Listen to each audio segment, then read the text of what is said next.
Elektromobil mashinasi komfortli mashina, lekin shifokor sifatida inson organizmiga juda ham zararli mashina deb bilaman. Elektromobil mashinasini ko'rib og'zingiz ochiladi. Prям shunaqa komfort, shunaqa yumshoq, yo'lni ko'rsatadi, mashinaga tep ketyapsizmi, yo'qmi darrov ovoz chiqazadi. Yoqilg'i juda ham kam mablag' ketadi.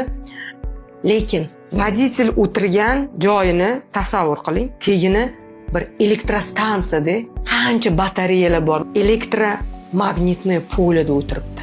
Agar erkak kishi bo'lsa, 3-4 yildan keyin erkaklik bezini raki, ayol kishi bo'ladigan bo'lsa, bachadon va tuxumdon raki kelib chiqishini hech kim o'ylab ko'rmaydi. Это komfort, lekin sog'lig'iga juda ham zararli narsa deb bilaman.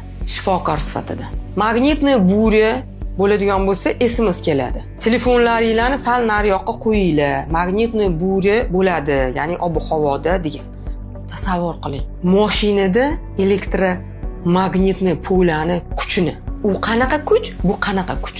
Hech kim buni o'ylab ko'rmaydi. Bu juda ham zararli. Nigor opa, elektromobil o'zidan olgansiz-ku? Men bilmagan edim. O'g'lim bizga surpriz qilib 1 yil avval adasi bilan menga elektromobil mashinasini sovg'a qildi. Noilojlikdan haydab yuribmiz.